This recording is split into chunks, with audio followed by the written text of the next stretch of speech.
Hi friends, Aju ആണ്. Investor തിങ്സിൻ്റെ മറ്റൊരു വീഡിയോയിലേക്ക് എല്ലാവർക്കും സ്വാഗതം. എല്ലാവരും സുഖമായിട്ടിരിക്കുന്നു വിശ്വസിക്കുന്നു.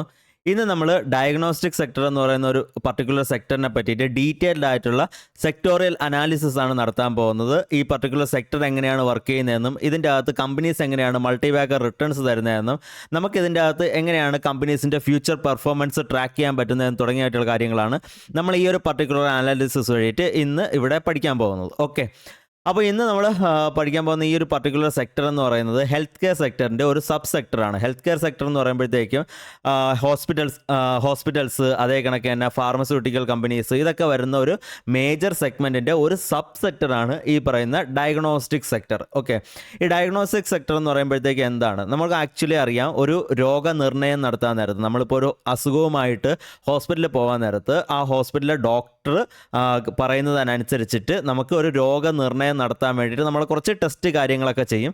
ആ ടെസ്റ്റുകൾ നടത്തുന്ന കമ്പനീസ് ഉണ്ട്. ആൻഡ് ആ കമ്പനീസ് വരുന്ന ഒരു സെക്ടറിനാണ് നമ്മൾ ഈ ഡയഗ്നോസ്റ്റിക് സെക്ടർ എന്ന് പറയുന്നത്. ഓക്കെ, ഇനി ഈ ഡയഗ്നോസ്റ്റിക് സെക്ടറിൻ്റെ ഒരു ജസ്റ്റ് ഒരു ഔട്ട്ലുക്ക് കാര്യങ്ങളൊക്കെ നോക്കാം. എങ്ങനെയാണ് ഇവരുടെ ഇപ്പോഴത്തെ ഒരു ഇൻഡസ്ട്രിയുടെ ഔട്ട്ലുക്ക് ഒന്ന് നോക്കുക. ഫസ്റ്റ് നോക്കിക്കൊണ്ട് തന്നെ സ്റ്റാർട്ട് ചെയ്യാം. ഓക്കെ, അപ്പോൾ ഈ ഒരു പർട്ടിക്കുലർ സെക്ടർ നോക്കുകയാണെങ്കിൽ ഈ ഒരു സെക്ടറിലോട്ട് ഒരു പുതിയ പ്ലെയർ വരാൻ വേണ്ടിയിട്ട് അവർക്ക് ഒരു എൻട്രി ബാരിയറും തന്നെ ഇല്ല. അല്ലെങ്കിൽ ഇന്ന ക്രൈറ്റീരിയാസ് അല്ലെങ്കിൽ ഇന്നടത്തുനിന്ന് അപ്രൂവൽ കിട്ടിയാൽ മാത്രമേ ഒരു പുതിയ ലാബ് തുടങ്ങാൻ പാടുള്ളൂ. അങ്ങനെ ഒരു വലിയ എൻട്രി ബാരിയറൊന്നും ഇല്ലാത്ത ആർക്ക് വേണമെങ്കിലും ഫ്രീ ആയിട്ട് കടന്നു വരാൻ പറ്റുന്ന ഒരു സെക്ടറാണ് ഈ ഒരു ഡയഗ്നോസ്റ്റിക് സെക്ടർ എന്ന് പറയുന്നത്. ഇതിൻ്റെ അകത്ത് 85% കമ്പനീസും അൺഓർഗനൈസ്ഡ് പ്ലെയേഴ്സാണ്. അതായത് ലോക്കൽ ലാബുകളാണ്. നമ്മളിപ്പോൾ നമ്മളെ വീടിൻ്റെ അടുത്തോ അല്ലെങ്കിൽ നാട്ടിലൊക്കെ ഉള്ള ഹോസ്പിറ്റലുകൾ നോക്കുക. ആ ഹോസ്പിറ്റലിൻ്റെ സൈഡിലൊക്കെ ആയിട്ട് ചെറിയ ലാബുകളോ ലബോറട്ടറീസോ ഒക്കെ ഉണ്ടായിരിക്കും.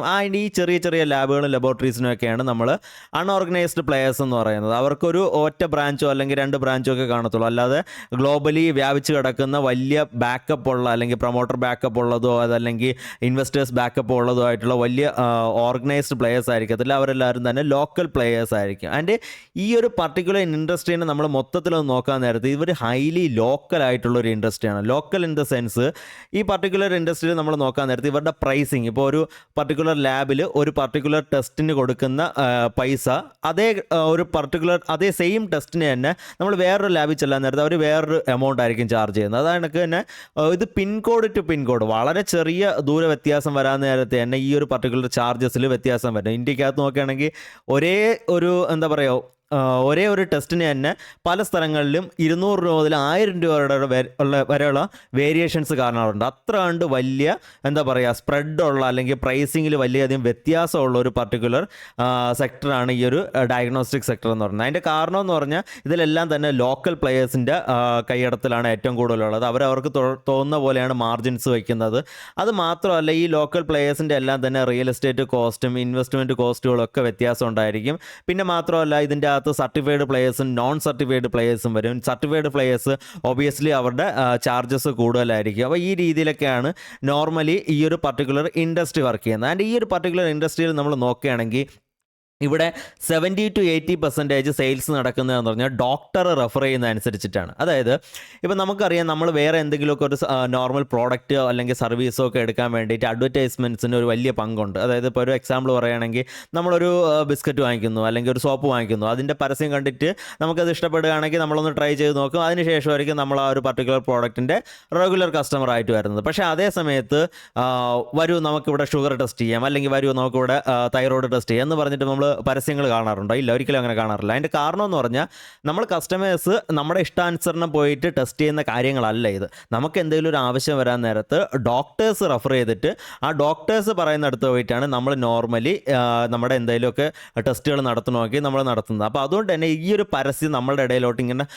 ആഡ് കാര്യങ്ങളൊന്നും തന്നിട്ട് കാര്യമില്ല. മറിച്ച് ഈ ഒരു പർട്ടിക്കുലർ ഇൻഡസ്ട്രി വർക്ക് ചെയ്യുന്നത് തന്നെ 70 to 80% സെയിൽസ് വരുന്നത് തന്നെ ഡോക്ടേഴ്സ് റെഫർ ചെയ്യുന്ന വഴിയിട്ടാണ്. ആൻഡ് അതിലും മെജോറിറ്റി ഡോക്ടേഴ്സിന് ഇഷ്ടപ്പെട്ട ഡോക്ടേഴ്സിന് ഫേവറേറ്റ് ആയിട്ടുള്ള ലാബുകളിലോട്ട് അവരുടെ ക്ലയൻസിനെ പറഞ്ഞു വിടുക അല്ലെങ്കിൽ പേഷ്യൻസിനെ പറഞ്ഞു വിട്ട് അവിടെ നിന്നാണ് ഈ മെജോറിറ്റി ടെസ്റ്റിങ്സ് നടത്തുന്നത്. ബാക്കി ഒരു 20 to 30% ടെസ്റ്റിംഗ് നടക്കുന്നത് ഏത് ഫീൽഡിലാണെന്ന് ചോദിച്ചു കഴിഞ്ഞാൽ അത് ആനുവൽ ഹെൽത്ത് ചെക്കപ്പ് നടത്തുന്ന ഒരു സെഗ്മെൻറ്റിൻ്റെ അകത്താണ് ബാക്കി 20 to 30% ചെക്കപ്പ് കാര്യങ്ങളൊക്കെ നടത്തുന്നത്. ആൻഡ് ഈ ഒരു 20-30% എന്ന് പറയുന്നത് ഒരു കുറച്ചുകൂടെ ഹൈ മാർജിനുള്ള ഒരു ബിസിനസ്സാണ്. അവിടെ പേഷ്യൻ്റ് ഇഷ്ടപ്രകാരമാണ് ഹോസ്പിറ്റലിലോട്ട് പോകുന്നത്, അല്ലെങ്കിൽ ഈ ഒരു പർട്ടിക്കുലർ ലാബിൽ പോയിട്ട് ടെസ്റ്റ് ചെയ്യുക, അവിടെ നിന്ന് റിപ്പോർട്ട് എടുക്കുകയും ചെയ്യുന്നത്. ആൻഡ് ആ റിപ്പോർട്ടിൽ എന്തെങ്കിലും പ്രോബ്ലം ഉണ്ടെങ്കിൽ മാത്രമേ അവർ ഹോസ്പിറ്റലിലോട്ട് പോയിട്ട് അല്ലെങ്കിൽ ഡോക്ടറിനെ കാണിച്ചിട്ട് അതിലെന്തെങ്കിലും പ്രശ്നം ഉണ്ടെങ്കിൽ മാത്രമേ ഫർദർ ചികിത്സ നേടാറുള്ളൂ. ഇപ്പോൾ ഇതിൽ നമ്മൾ നോക്കേണ്ട ഒരു ഏറ്റവും ഇമ്പോർട്ടൻ്റ് ആയിട്ടൊരു കാര്യം എന്ന് പറഞ്ഞാൽ ഈ 70-80% ഡോക്ടർ റെഫറൽ എന്ന് പറഞ്ഞു. അപ്പോൾ ഈ ഡോക്ടർ എന്തടിസ്ഥാനത്തിലായിരിക്കും ഒരു പർട്ടിക്കുലർ ലാബിലോട്ട് അവരുടെ പേഷ്യൻസിനെ റെഫർ ചെയ്യുന്നത്? അതിൻ്റെ ഒരു ബേസിക് അണ്ടർസ്റ്റാൻഡിങ് നമുക്ക് ആദ്യം ഉണ്ടായിരിക്കണം. അതായത് ഒരു രോഗീനെ ഒരു ഡോക്ടർ ചികിത്സിക്കുകയാണ്. ആൻഡ് ആ രോഗിക്ക് എന്ത് തന്നെ പറ്റിയാലോ, അല്ലെങ്കിൽ ആ ഡോക്ടർ കൊടുക്കുന്ന മരുന്നിൽ എന്തെങ്കിലും പാളിച്ച പറ്റിയാലോ അത് ഒരിക്കലും ആ ഫാർമസ്യൂട്ടിക്കൽ കമ്പനിയുടെ അടുത്ത് പോകത്തില്ല, മറിച്ച് ആ ഡോക്ടറിൻ്റെ തന്നെ ആ സമയത്ത് അടുത്തായിരിക്കും ഈ പേഷ്യൻസിൻ്റെ റിലേറ്റീവ്സ് ദേഷ്യം തീർക്കുന്നത്. അതല്ലെങ്കിൽ ടെസ്റ്റുകൾ നടത്തുന്നു, ആ ടെസ്റ്റുകളിൽ എന്തെങ്കിലും വേരിയേഷൻ ഉള്ളതുകൊണ്ട് ഡോക്ടർ അതിനനുസരിച്ചുള്ള ഗുളിക കൊടുക്കുകയും ആ ഗുളിക കാരണം പേഷ്യൻ്റ് എന്തെങ്കിലും സംഭവിച്ചു പോയി കഴിഞ്ഞാൽ ഉടനെ ഡോക്ടറിൻ്റെ ക്രെഡിബിലിറ്റിയാണ് അവിടെ പോകുന്നത്, മറിച്ച് ലാബിൻ്റെ ക്രെഡിബിലിറ്റി അല്ല. അപ്പോൾ ഡോക്ടറാണ് ഇതിൻ്റെ ഫ്രണ്ട് എൻഡിൽ നിൽക്കുന്നത്, അല്ലെങ്കിൽ ഏറ്റവും കൂടുതൽ റിസ്ക് എടുത്ത് നിൽക്കുന്നത് ഡോക്ടറാണ്. അപ്പോൾ അതുകൊണ്ട് തന്നെ ഡോക്ടർ അത്ര കണ്ട് ട്രസ്റ്റ് വർത്തി ആയിട്ടുള്ള അല്ലെങ്കിൽ ഏറ്റവും നല്ല ആക്യുറസി ആയിട്ടുള്ള റിസൾട്ടുകൾ തരുമെന്ന് ഉറപ്പുള്ള ഒരു ലാബിലോട്ട് മാത്രമേ ഈ ഒരു പർട്ടിക്കുലർ രോഗീനെ അവർ റെഫർ ചെയ്യത്തുള്ളൂ. ഓക്കെ, അപ്പോൾ ആ ഒരു പോയിന്റ്, അതായത് ഡോക്ടറാണ് ഇവിടുത്തെ കീ, അല്ലെങ്കിൽ ഡോക്ടറാണ് മെയിൻ. ഡോക്ടർ തീരുമാനിക്കുന്ന അനുസരിച്ചിട്ടാണ് രോഗി ഏത് ലാബിലോട്ട് പോകണമെന്ന് പറയുന്നത്. അപ്പോൾ ഈ രോഗി ആയിട്ട് ഡോക്ടർ സംസാരിക്കുമ്പോഴത്തേക്കും ഓബിയസ്ലി ഒരു ലാബല്ല, 2, 3, 4 ഒക്കെ കൂടുതൽ, അല്ലെങ്കിൽ അത് അത്ര കണ്ട് ലാബുകളുടെ എണ്ണം പറയും. ഇന്ന ലാബിലൊക്കെ പോയി ടെസ്റ്റ് ചെയ്യുകയാണെങ്കിൽ നല്ലതായിരിക്കും എന്നുള്ള രീതിയിലായിരിക്കും ഡോക്ടർ സംസാരിക്കുന്നത്. പിന്നെ മാത്രമല്ല, നമുക്ക് എല്ലാവർക്കും അറിയാവുന്ന പോലെ തന്നെ ഡോക്ടേഴ്സിന് ചിലപ്പോൾ ഈ ലാബുകളുമായിട്ട് ടൈപ്പ് ഉണ്ടായിരിക്കും, അതിൽ നിന്ന് അവർക്ക് കമ്മീഷൻസും കിട്ടുന്നുണ്ടായിരിക്കും. അപ്പോൾ എനിവേ ഡോക്ടറാണ് ഇവിടുത്തെ മെയിൻ, ഡോക്ടറാണ് ഇവിടുത്തെ കീ പേഴ്സൺ. ഡോക്ടർ വിചാരിക്കുന്നതിനനുസരിച്ചിട്ടാണ് പേഷ്യൻസ് എവിടെ പോയി ടെസ്റ്റ് ചെയ്യണമെന്ന് ഉള്ള ഡിസിഷൻസ് എടുക്കുന്നത്. ഓക്കെ, ഇനി ഈ ഇൻഡസ്ട്രിയിലെ മറ്റ് പ്രത്യേകതകൾ നോക്കുകയാണെങ്കിൽ ഇവിടെ നമ്മൾ ഒരു ലാബ് ഇടുകയാണ്. ആ ലാബിൻ്റെ അകത്ത് കുറച്ച് മെഷീൻസ് കാര്യങ്ങളൊക്കെ ഉണ്ട്. ബാക്കിയുള്ള ഇൻഡസ്ട്രിയിലൊക്കെ എന്ന് പറഞ്ഞാൽ എന്തെങ്കിലും ഒരു മെഷീൻ വെച്ച് കഴിഞ്ഞാൽ, അല്ലെങ്കിൽ ഒരു പ്ലാന്റ് സെറ്റപ്പ് ചെയ്ത് കഴിഞ്ഞാൽ ആ പ്ലാന്റിന് കൃത്യമായിട്ടൊരു കാലാവധി ഉണ്ടായിരിക്കും, 5 വർഷമോ 10 വർഷമോ, അല്ലെങ്കിൽ ഇത്ര പ്രോഡക്റ്റുകൾ ഉണ്ടാക്കി വിടുമ്പോഴത്തേക്ക് അത് എക്സ്പയർ ആയി പോകും. ആ രീതിയിലൊക്കെ കാലാവധികളുണ്ടായിരിക്കും. പക്ഷേ നമ്മൾ ലാബിലോട്ടൊക്കെ നോക്കാൻ നേരത്ത് അവിടുത്തെ മെഷീൻസൊക്കെ ചേഞ്ച് ചെയ്യുന്നതെന്ന് പറഞ്ഞാൽ അതിൻ്റെ ആ കമ്പനി അല്ലെങ്കിൽ ആ ഒരു ലാബ് സർട്ടിഫൈഡ് ലാബ് ആണെങ്കിൽ അതിൻ്റെ ആ സർട്ടിഫിക്കേഷൻ്റെ റിന്യൂവലിൻ്റെ സമയത്ത് അതോറിറ്റീസ് അത് ചേഞ്ച് ചെയ്യണമെന്ന് പറഞ്ഞാൽ മാത്രമേ ചേഞ്ച് ചെയ്യത്തുള്ളൂ. ഇല്ലെങ്കിൽ ആ ഒരു പർട്ടിക്കുലർ മെഷീൻ തന്നെ എഗെയിൻ ഇങ്ങനെ റൺ ചെയ്തുകൊണ്ടേയിരിക്കും, കാലങ്ങളോളം ഇങ്ങനെ റൺ ചെയ്തുകൊണ്ടിരിക്കും. അതിൻ്റെ ആ ഒരു രീതിയിൽ ആ പ്രോസസ്സ് കണ്ടിന്യൂ ചെയ്ത് പോകുന്നതാണ് ആ ഒരു പർട്ടിക്കുലർ കമ്പനിയെ സംബന്ധിച്ചിടത്തോളം അവർക്ക് ഹൈ ROE കിട്ടാൻ വേണ്ടിയിട്ട് കാരണമാകുന്നത്. ഓക്കെ, ഇനി നമുക്ക് കുറച്ചുകൂടെ ഡീറ്റെയിൽഡ് ആയിട്ടുള്ള ഇവരുടെ അനാലിസിസിലോട്ട് പോവാം. ഈ ഡയഗ്നോസ്റ്റിക് സെക്ടർ നമ്മൾ മൊത്തത്തിൽ നോക്കാൻ നേരത്ത് അതിനെ നമുക്ക് മെയിൻലി 2 പോർഷനായിട്ട് തിരിക്കാൻ പറ്റും. ഒന്നെന്ന് പറയുന്നത് പാത്തോളജിയും, രണ്ടെന്ന് പറയുന്നത് റേഡിയോളജിയുമാണ്. ഓക്കെ, ഈ പാത്തോളജി എന്ന് പറയുന്നതിനെ എഗെയിൻ നമ്മൾ 3ആയിട്ട് തിരിക്കും. അതിലൊന്ന് കോർ പാത്തോളജിയും, രണ്ടാമത്തത് മൈക്രോബയോളജിയും, മൂന്നാമത്തെ ബയോ കെമിസ്ട്രിയുമാണ്. ഇതെന്തൊക്കെയാണെന്ന് ഞാൻ കുറച്ച് ഡീറ്റെയിൽ ആയിട്ട് സംസാരിക്കും കേട്ടോ. എനിവേ, അപ്പോൾ രണ്ടാമത്തെ വരുന്നതാണ് റേഡിയോളജി. റേഡിയോളജിനെ നമ്മൾ 2ആയിട്ടേ തിരിക്കുന്നുള്ളൂ. ഒന്ന് MRI, CT സ്കാന്, PET സ്കാനൊക്കെ വരുന്ന ഒരു സെക്ഷനും, ആൻഡ് രണ്ടാമത്തേന്ന് പറഞ്ഞാൽ അൾട്രാസൗണ്ടും എക്സ്റേയും വരുന്ന ഒരു സെക്ഷൻ. ഓക്കെ, ഇനി നമുക്ക് ഇതൊക്കെ എന്താണെന്ന് നമുക്ക് ഡീറ്റെയിൽ ആയിട്ട് നോക്കാം. ഫസ്റ്റ് നമ്മൾ നോക്കേണ്ടതെന്ന് പറഞ്ഞാൽ ഈ ഒരു പാത്തോളജി എന്ന് പറയുന്ന സെഗ്മെൻറ്റാണ്. പാത്തോളജി എന്ന് പറയുന്ന സെഗ്മെൻറ്റിന് നമ്മൾ മനസ്സിലാക്കേണ്ടതെന്ന് പറഞ്ഞാൽ ഇവിടെയാണ് ആക്ച്വലി ടെസ്റ്റിംഗ് നടക്കുന്നത്, അല്ലെങ്കിൽ ഒരു ടെസ്റ്റ് കാര്യങ്ങളൊക്കെ നടക്കുന്നത്. ഇപ്പോൾ ബ്ലഡ് ചെക്ക് ചെയ്യുന്നു, അല്ലെങ്കിൽ നമ്മുടെ ഹോർമോൺസ് ചെക്ക് ചെയ്യുന്നു, ഈ കാര്യങ്ങളെല്ലാം തന്നെ, അല്ലെങ്കിൽ നമുക്ക് ക്യാൻസർ ഉണ്ടോ ഇല്ലെന്ന് അനലൈസ് ചെയ്യുന്നു, ഇതൊക്കെ തന്നെ പാത്തോളജിയിൽ നടക്കുന്ന കാര്യങ്ങളാണ്. പക്ഷേ അതേ സമയത്ത് റേഡിയോളജിയിലെന്ന് പറഞ്ഞാൽ റേഡിയോ വേവ്സ് ഉപയോഗിച്ചിട്ട്, അല്ലെങ്കിൽ ഇമേജിങ്സ് ആണ് ഇവിടെ നടക്കുന്നത്. ഇവിടെ നടക്കുന്ന കാര്യങ്ങൾ മെയിനായിട്ട് വരുന്നത് അൾട്രാസൗണ്ട്, എക്സ്റേ, ഇതുപോലെയൊക്കെയുള്ള ഇമേജിങ് കാര്യങ്ങളൊക്കെ അതുവഴിയിട്ട് പേഷ്യൻസിൻ്റെ ഡയഗ്നോസ്റ്റിക്സുകൾ നടത്തുന്ന ഒരു സെക്ഷനാണ് റേഡിയോളജി ഡിപ്പാർട്ട്മെൻറ്റ് എന്ന് പറയുന്നത്. ഓക്കെ, അപ്പോൾ ഈ പാത്തോളജിക്കകത്ത് തന്നെ വരുന്ന ഒന്നാണ് കോർ പാത്തോളജി, അല്ലെങ്കിൽ മെയിൻ ഇതിൻ്റെ പാത്തോളജിക്കൽ ആ ഒരു സബ് സെഗ്മെൻറ്റ് എന്ന് പറയുന്നത്. ഓക്കെ, ഈ സബ് സെഗ്മെൻറ്റിനകത്ത് എന്താണ് സംഭവിക്കുന്നത്? ഇവിടെ സംഭവിക്കുന്നതെന്ന് പറഞ്ഞാൽ അതിൻ്റെ കോർ ബിസിനസ് എന്ന് പറയുമ്പോഴത്തേക്കും ഇവിടെ ആക്ച്വലി ഒരു MD വേണം. MD മീൻസ് MD പാത്തോളജിസ്റ്റ്, അല്ലെങ്കിൽ ഇതിൽ മാസ്റ്റേഴ്സ് എടുത്തിട്ടുള്ള ഒരു പാത്തോളജിസ്റ്റ് ഉണ്ടെങ്കിൽ മാത്രമേ ഈ ഒരു പർട്ടിക്കുലർ എന്താ പറയുക ആ ഒരു സബ് സെഗ്മെൻറ്റ് വർക്ക് ചെയ്യത്തുള്ളൂ. അതായത് നമ്മളിപ്പോൾ ഒരു ഹോസ്പിറ്റലിൽ പോയിട്ട് നമുക്ക് എന്തെങ്കിലും ഒരു വലിയൊരു അസുഖം ഉണ്ട്, മീൻസ് നമുക്കൊരു ക്യാൻസർ ഉണ്ടെന്ന് വിചാരിക്കാം. ആ ക്യാൻസറിന് വേണ്ടിയിട്ട് നമ്മുടെ ശരീരത്തിൽ നിന്ന് ഒരു ഭാഗം എടുത്ത്, ഇപ്പോൾ നമുക്ക് ക്യാൻസർ ഇപ്പോൾ ഏതെങ്കിലും ഒരു പർട്ടിക്കുലർ ബോഡി പാർട്ടിലാണെങ്കിൽ അവിടെ നിന്ന് ഒരു ടിഷ്യൂ കളക്ട് ചെയ്തിട്ട് അതിൻ്റെ സാമ്പിൾ ഈ ഒരു പർട്ടിക്കുലർ ലാബിലോട്ട് അയക്കും, പാത്തോളജിക്കൽ ലാബിലോട്ട് അയക്കും.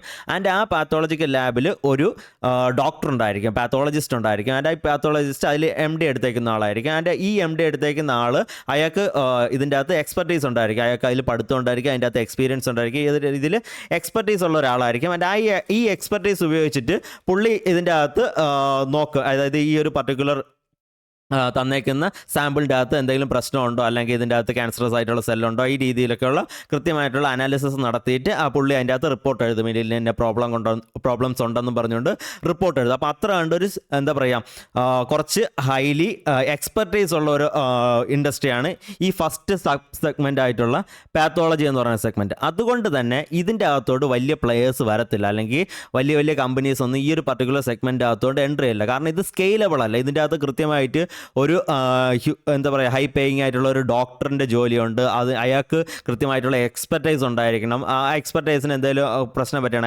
അയാളുടെ വാല്യുവേഷനിൽ എന്തെങ്കിലും ഒരു തെറ്റ് പറ്റുകയാണെങ്കിൽ ഈ റിസൾട്ടിൽ എന്തെങ്കിലും വ്യത്യാസങ്ങൾ വരാനുള്ള ചാൻസ് ഉണ്ട്. അപ്പോൾ ഇങ്ങനെ ഒരുപാട് വേരിയബിൾസ് ഉള്ളതുകൊണ്ട് തന്നെ ഈ പർട്ടിക്കുലർ പാത്തോളജി എന്ന് പറയുന്ന ഈ ഒരു സെഗ്മെൻ്റ് അകത്തോട്ട് ബിഗ് പ്ലെയേഴ്സ് അധികം തന്നെ കടന്നു വരാറില്ല.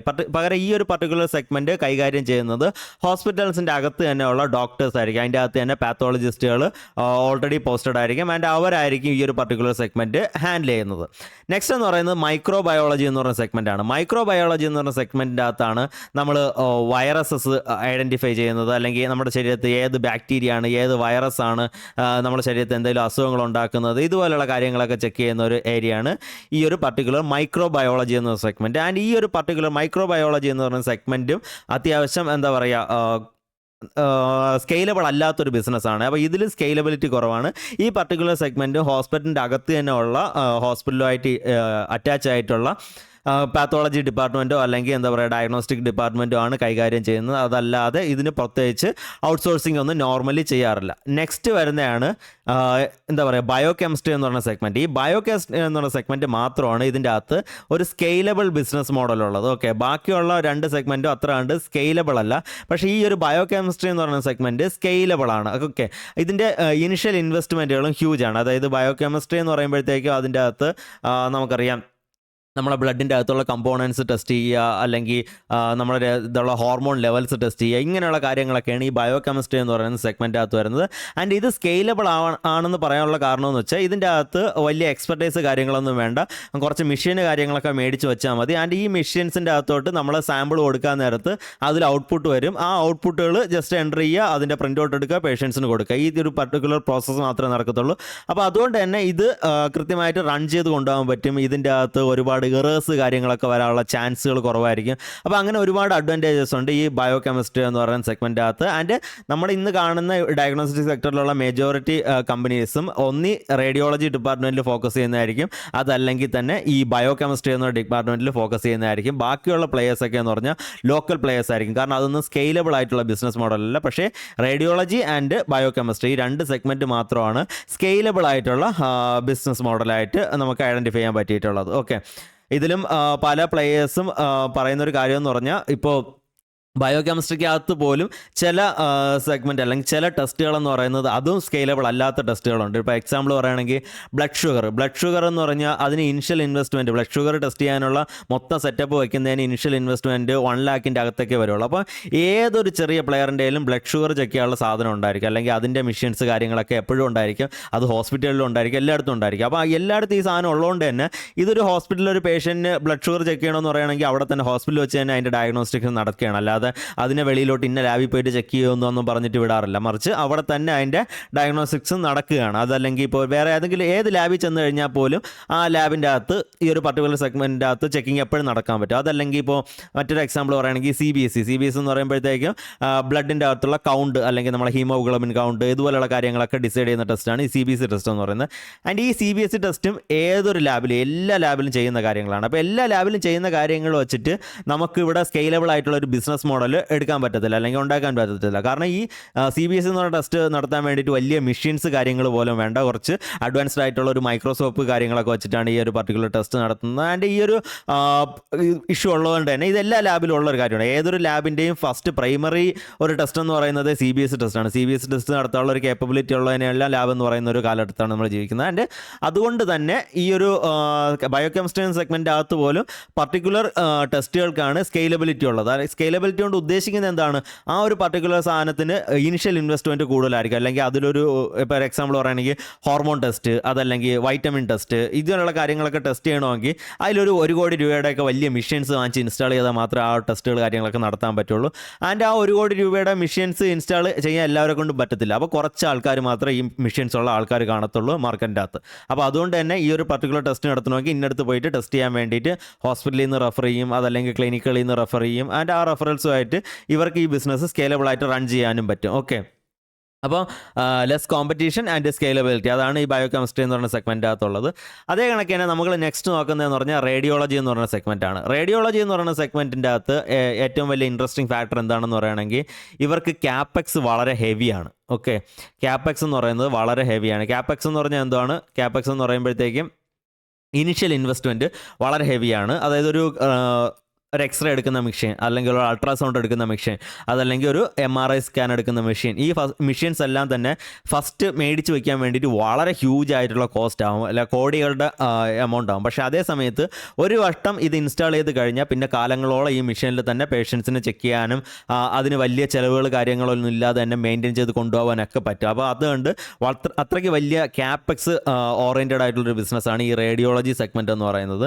പക്ഷേ അതേ സമയത്ത് പാത്തോളജി സെഗ്മെൻറ്റ് എന്ന് പറഞ്ഞാൽ ഇനിഷ്യൽ ക്യാപെക്സ് കുറവാണ്, പക്ഷേ അതേ സമയത്ത് ഓപ്പക്സ് ആണ് കൂടുതൽ. അതായത് ഓരോ ദിവസം ടെസ്റ്റ് ചെയ്യാൻ വേണ്ടിയിട്ട് ബ്ലഡ് സാമ്പിളുകൾ വരാൻ നേരത്ത് ആ സാമ്പിളുകളെ ട്രീറ്റ് ചെയ്യാൻ വേണ്ടിയിട്ടുള്ള കെമിക്കൽസ് ഉണ്ടായിരിക്കണം, അത് ചെക്ക് ചെയ്യാൻ വേണ്ടിയിട്ടുള്ള മറ്റ് റീഏജൻസ് കാര്യങ്ങളൊക്കെ അവൈലബിൾ ആയിരിക്കണം. ആ രീതിയിൽ ഓപ്പക്സ് ആയിരിക്കും കൂടുതൽ, മീൻസ് ഓപ്പറേറ്റിംഗ് എക്സ്പെൻസുകൾ കൂടുതലായിരിക്കും. പക്ഷേ അതേ സമയത്ത് റേഡിയോളജി സെഗ്മെൻറ്റ് എടുത്ത് വരാൻ നേരത്ത് അവിടെ ക്യാപെക്സ് ആയിരിക്കും കൂടുതൽ, നമ്മൾ ഇനിഷ്യൽ ഇൻവെസ്റ്റ്മെൻറ്റുകളായിരിക്കും ഏറ്റവും കൂടുതലായിട്ട് വരുന്നത്. ഓക്കെ, അപ്പോൾ ഇവരുടെ ഈ ഒരു ഡയഗ്നോസ്റ്റിക് സെക്ടറിൻ്റെ മൊത്തത്തിലുള്ള ഒരു ബിസിനസ് സ്ട്രക്ചർ എങ്ങനെയാണെന്നും ഏതൊക്കെ സെഗ്മെൻ്റ് അകത്താണ് നമ്മൾ ഈ കാണുന്ന റെഗുലർ കമ്പനീസ് എല്ലാം വർക്ക് ചെയ്യുന്നതെന്നും മനസ്സിലായെന്ന് വിചാരിക്കുന്നു. ഇനി നിങ്ങളൊരു കമ്പനീനെ അനലൈസ് ചെയ്യാൻ നേരത്ത് നിങ്ങൾ നോക്കണം അവരിതിൽ ഏത് സെഗ്മെൻ്റ് അകത്ത്, അവർ റേഡിയോളജിയിൽ ഫോക്കസ് ചെയ്യുന്ന കമ്പനിയാണോ, അതല്ലെങ്കിൽ ബയോ കെമിസ്ട്രിയിൽ ഫോക്കസ് ചെയ്യുന്ന കമ്പനിയാണോ, മൈക്രോബയോളജിയിൽ ഫോക്കസ് ചെയ്യുന്ന കമ്പനിയാണോ, ഇത് ഏത് സെഗ്മെൻ്റ് അകത്താണ് നമ്മൾ മേടിക്കുന്ന കമ്പനി ഫോക്കസ് ചെയ്യുന്നതെന്ന് ഫസ്റ്റ് നോക്കുക. ആൻഡ് ഈ ഒരു പർട്ടിക്കുലർ സെഗ്മെൻറ്റ് സ്കെയിലബിൾ ആണോ നിങ്ങൾ മനസ്സിലാക്കി വെച്ചേക്കുക ഇപ്പോഴേ തന്നെ. കാരണം bio chemistry and radiology 2 segment മാത്രമാണ് സ്കെയിലബിലിറ്റി ഉള്ളത്. ഓക്കെ, ഇനി നമുക്ക് നെക്സ്റ്റ് എന്താ പറയുക, നെക്സ്റ്റ് ഇതിലോട്ട് പോവാം, നെക്സ്റ്റ് സ്ലൈഡിലോട്ട് പോവാം. ഇത് ഇപ്പം നമ്മളിവിടെ എത്ര സെഗ്മെൻറ്റുകൾ നോക്കിയായിരുന്നു, എത്ര സബ് സെഗ്മെൻറ്റുകൾ നോക്കിയായിരുന്നു? 1, 2, 3, 4, 5. ഓക്കെ, 5 സബ് സെഗ്മെൻറ്റുകൾ നോക്കിയായിരുന്നു. ഈ 5 സബ് സെഗ്മെൻറ്റിൽ നമ്മൾ നോക്കാൻ നേരത്ത് ഇവരുടെ എല്ലാവരുടെയും ക്യാപെക്സ് വ്യത്യാസമായിരിക്കും, ഇവരുടെ ഓപ്പക്സ് വ്യത്യാസമായിരിക്കും, ഇവരുടെ എബിറ്റ അല്ലെങ്കിൽ പ്രോഫിറ്റബിലിറ്റി എന്ന് പറയുന്നത് വ്യത്യാസമായിരിക്കും. അതായത് ഈ ഓരോ സെഗ്മെൻറ്റിലുള്ള കമ്പനീസും അവരുടെ ക്യാപെക്സ് നടത്തുന്നതിൻ്റെ എമൗണ്ടുകൾ വ്യത്യാസമായിരിക്കും. ചില കമ്പനീസിന് ഇപ്പോൾ 1 കോടി രൂപയുടെ ക്യാപെക്സ് നടത്തി കഴിഞ്ഞാൽ അതിൻ്റെ അകത്തുനിന്ന് 10 കോടി രൂപയുടെ സെയിൽസ് ഉണ്ടാക്കാൻ പറ്റും. പക്ഷേ ചില കമ്പനീസിന് 1 കോടി രൂപയുടെ സെയിൽസ് ക്യാപെക്സ് നടത്തി കഴിഞ്ഞാൽ അതിൻ്റെ അകത്തുനിന്ന് 2 കോടി രൂപയുടെ സെയിൽസ് മാത്രമേ ഉണ്ടാക്കാൻ പറ്റുള്ളൂ. അപ്പോൾ ക്യാപെക്സ് എൻ്റെ ആ ഒരു സ്കെയിലബിലിറ്റി വ്യത്യാസമായിരിക്കും, ചില കമ്പനിയുടെ ഓപ്പക്സ് വ്യത്യാസമായിരിക്കും. ഇതിൻ്റെ എല്ലാത്തിൻ്റെയും തന്നെ ഈ പർട്ടിക്കുലർ സെഗ്മെൻറ്റ് മാറാൻ നേരത്ത് ക്യാപെക്സിലും ഓപ്പക്സിലും എബിറ്റയിലും വ്യത്യാസങ്ങളുണ്ട്. അത് മാത്രമല്ല, നമ്മൾ ഏറ്റവും ഇമ്പോർട്ടൻ്റ് ആയിട്ട് മനസ്സിലാക്കേണ്ട ഒരു കാര്യം എന്ന് പറഞ്ഞാൽ ഈ കമ്പനീസൊക്കെ B2B പ്ലെയേഴ്സ് ആണോ B2C പ്ലെയേഴ്സ് ആണോ എന്നുള്ളതാണ് നമ്മൾ ഏറ്റവും ആദ്യം മനസ്സിലാക്കേണ്ടത്. നമ്മൾ ഈ ലോക്കലി കാണുന്ന ലാബുകളുണ്ടല്ലോ, അതായത് ഹോസ്പിറ്റലിൻ്റെ വെളിയിൽ കാര്യങ്ങളിലൊക്കെ കാണുന്ന ലോക്കൽ ലാബുകൾ, ഇവരൊക്കെ എന്ന് പറഞ്ഞാൽ B2C സെഗ്മെൻ്റ് അകത്തുള്ള ലാബുകളാണ്. പക്ഷേ നമ്മൾ അതേ സമയത്ത് നമ്മൾ ഷെയർ മാർക്കറ്റിൻ്റെ അകത്ത് കാണുന്ന ഓർഗനൈസ്ഡ് പ്ലെയേഴ്സ് ഉണ്ടല്ലോ, ഈ തൈറോക്കെറോ അല്ലെങ്കിൽ കൃഷ്ണ ഡയഗ്നോസ്റ്റിക്, ഇതുപോലെയുള്ള ഓർഗനൈസ്ഡ് പ്ലെയേഴ്സ് ഏറ്റവും കൂടുതൽ അവർ B2B സെഗ്മെൻറ്റ് പ്രവർത്തിക്കുന്ന പ്ലെയേഴ്സാണ്. B2B എന്ന് പറയുന്നത് ഉദ്ദേശിക്കുന്നതെന്ന് വെച്ചാൽ ഇവർക്ക് ഏതെങ്കിലുമൊക്കെ ഹോസ്പിറ്റലുകളുമായിട്ട് ടൈപ്പ് ഉണ്ടായിരിക്കും, ഏതെങ്കിലുമൊക്കെ ഗവൺമെൻറ്റുകളുമായിട്ട് ടൈപ്പ് ഉണ്ടായിരിക്കും. ഹോസ്പിറ്റലായിട്ട് ടൈപ്പ് ഉണ്ടെങ്കിൽ അതിൻ്റെ അർത്ഥം എന്ന് പറഞ്ഞാൽ ആ ഒരു പർട്ടിക്കുലർ ഹോസ്പിറ്റലിൽ വരുന്ന എല്ലാ പേഷ്യൻറ്റും തന്നെ ഇന്ന ടെസ്റ്റിന് വേണ്ടിയിട്ട് ഇന്ന ലാബിലോട്ട് റെഫർ ചെയ്യുകയോ അല്ലെങ്കിൽ ആ ഒരു പർട്ടിക്കുലർ ഹോസ്പിറ്റലിൻ്റെ അകത്ത് തന്നെ ഇവരുടെ ഒരു ലാബിൻ്റെ സെഗ്മെൻറ്റ് ഉണ്ടായിരിക്കും. ആ രീതിയിലൊക്കെ ആയിരിക്കും ഈ B2B സെഗ്മെൻറ്റ് പ്രവർത്തിക്കുന്നത്. ചില സമയത്ത് ഗവൺമെൻറ്റുകളുടെ അല്ലെങ്കിൽ സ്റ്റേറ്റ് വൈസ്ഡ് ഇവർ ഏതെങ്കിലുമൊക്കെ ടെൻഡർ വിൻ ചെയ്തിട്ടുണ്ടെങ്കിൽ, ഇപ്പോൾ കൊറോണയ്ക്ക് ശേഷം സംഭവിച്ചൊരു കാര്യമാണ് ഈ ഒരു ടെൻഡർ ഔട്ട്സോഴ്സ് ചെയ്യുക. അതായത് ഏതെങ്കിലുമൊക്കെ പർട്ടിക്കുലർ ഒരു ടെസ്റ്റ് നടത്താൻ വേണ്ടിയിട്ട് ഗവൺമെൻറ്റിൻ്റെ തന്നെ കപ്പാസിറ്റി അല്ലെങ്കിൽ ഗവൺമെൻറ് എന്ത് ചെയ്യും, അതിൻ്റെ ടെൻഡർ കൊടുക്കും. ഇത്ര ഓളിയം വരെയുള്ള എന്താ പറയുക സാമ്പിൾസ് പുറത്ത് കൊടുക്കുന്നുണ്ട്. ആ പുറത്ത് കൊടുത്ത് അത് ടെസ്റ്റ് ചെയ്തെടുക്കുന്നതിന് ടെൻഡേഴ്സ് വിളിക്കുന്നുണ്ടെന്ന് പറഞ്ഞ് ടെൻഡേഴ്സ് കൊടുക്കും. അതിൻ്റെ അതിൽ ലോവസ്റ്റ് ആയിട്ടുള്ള ബിഡ് ആരാണോ ഇടുന്നത് അവർക്ക് ആ ടെൻഡർ കിട്ടും. ആ ടെൻഡർ കിട്ടിയതിന് ശേഷം ഗവൺമെൻറ് ഹോസ്പിറ്റലിൽ വരുന്ന പേഷ്യൻസിൻ്റെ ഈ ഒരു സാമ്പിൾസ് ഈ ഒരു പർട്ടിക്കുലർ സ്ഥലത്തിലോട്ട് പോവുകയും അവിടെ നിന്ന് അതിൻ്റെ ടെസ്റ്റ് ചെയ്തിട്ട് അവിടെ നിന്ന് റിസൾട്ട് വെളിയിൽ വരികയും ചെയ്യും. അപ്പോൾ ആ രീതിയിലുള്ള ഗവൺമെൻറ് ടെൻഡേഴ്സ് ഇതെല്ലാം തന്നെ B2B സെഗ്മെൻറ്റകത്താണ് വരുന്നത്. അതിൻ്റെ ഓർഗനൈസ്ഡ് പ്ലെയേഴ്സ് മെയിൻലി ഫോക്കസ് ചെയ്യുന്നത് പറഞ്ഞാൽ ഈ B2B സെഗ്മെൻറ്റകത്താണ് അവർ മെയിൻലി ഫോക്കസ് ചെയ്യുന്നത്. പക്ഷേ B2C സെഗ്മെൻറ്റിൽ അത്രയാണ്ട് ഫോക്കസ് വരുന്നില്ല. B2C സെഗ്മെൻറ്റകത്ത് അത്രയാണ്ട് ഫോക്കസ് വരാത്തതിൻ്റെ കാരണം എന്ന് പറഞ്ഞാൽ ഇത്രയധികം ഒരു ലോക്കൽ മാർക്കറ്റാണ്. ഈ ലോക്കൽ മാർക്കറ്റിൻ്റെ അകത്ത് കൃത്യമായിട്ട് ഒരേ പ്രൈസിങ്ങിൽ തന്നെ ഇതെല്ലായിടത്തും കോമ്പറ്റീഷനൊന്നും നടത്താൻ പറ്റത്തില്ല. നേരത്തെ ഞാൻ പറഞ്ഞതുപോലെ തന്നെ പല പിൻകോഡിലും പല രീതിയിലായിരിക്കും പ്രൈസിങ് വരുന്നത്. അതായത് ഇപ്പോൾ എക്സാമ്പിൾ പറയുകയാണെങ്കിൽ, ഇപ്പോൾ തിരുവനന്തപുരത്ത് ഒരു ടെസ്റ്റ് നടത്തുന്നതിൻ്റെ സെയിം പ്രൈസ് ആയിരിക്കത്തില്ല കൊല്ലത്ത് നടത്തുന്നതിൻ്റെ പ്രൈസ്, കൊല്ലത്ത് നടത്തുന്ന പ്രൈസ് ആയിരിക്കത്തില്ല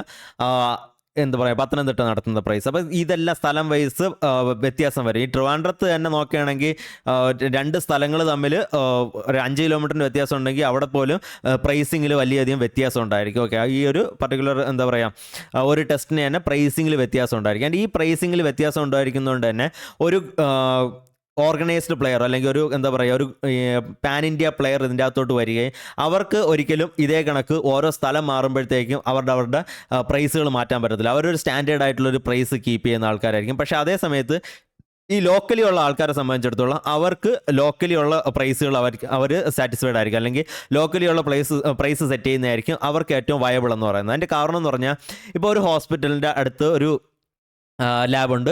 അതേസമയത്ത് ഒരു കുഗ്രാമത്തിൻ്റെ അകത്ത് ആദ്യത്തെ ഹോസ്പിറ്റൽ എന്ന് പറഞ്ഞാൽ കുറച്ച് സിറ്റിയിലോട്ടാണ്, അതേസമയത്ത് രണ്ടാമത്തെ ഹോസ്പിറ്റൽ എന്ന് പറഞ്ഞൊരു കുഗ്രാമത്തിൻ്റെ അകത്താണ്. ആ ഗ്രാമത്തിലുള്ള ഹോസ്പിറ്റലിൻ്റെ അടുത്ത് ഒരു ലാബുണ്ട്. ഓക്കെ, അപ്പോൾ സിറ്റിയിലുള്ള ലാബിനെ സംബന്ധിച്ചിടത്തോളം സിറ്റിയിലുള്ള ലാബ് നടത്തുന്ന ആളിനെ സംബന്ധിച്ചിടത്തോളം അയാൾക്ക് ഇനിഷ്യൽ ഇൻവെസ്റ്റ്മെൻറ്റുകൾ എന്ന് പറയുന്നത് അല്ലെങ്കിൽ അയാളുടെ റിയൽ എസ്റ്റേറ്റ് കോസ്റ്റ്, അയാൾ ആ ബിൽഡിംഗ് ഉണ്ടാക്കിയ കോസ്റ്റും ആ ബിൽഡിങ് ഇരിക്കുന്ന സ്ഥലം മേടിച്ച കോസ്റ്റും ഒക്കെ അയാൾക്ക് മുതലാവണമെങ്കിൽ അയാൾക്ക് അവിടെ കൂടുതൽ പൈസ അല്ലെങ്കിൽ കൂടുതൽ മാർജിൻസിൽ ബിസിനസ് നടത്തിയാൽ മാത്രമേ പറ്റത്തുള്ളൂ. പക്ഷേ അതേ സമയത്ത് ഒരു ഗ്രാമത്തിലുള്ള ഒരു ഇതേ കണക്കുള്ള സെയിം കമ്പനി സെയിം ടെസ്റ്റ് നടത്താൻ നേരത്ത് സെയിം മെഷീൻസ് ആണ് ഉപയോഗിക്കുന്നതെങ്കിൽ പോലും അയാളുടെ ഇനിഷ്യൽ ഇൻവെസ്റ്റ്മെൻറ്റുകൾ നേരത്തെ പറഞ്ഞ അത്ര ഉണ്ടായിരിക്കത്തില്ല. അയാളുടെ റിയൽ എസ്റ്റേറ്റ് വാല്യൂ കുറവായിരിക്കും.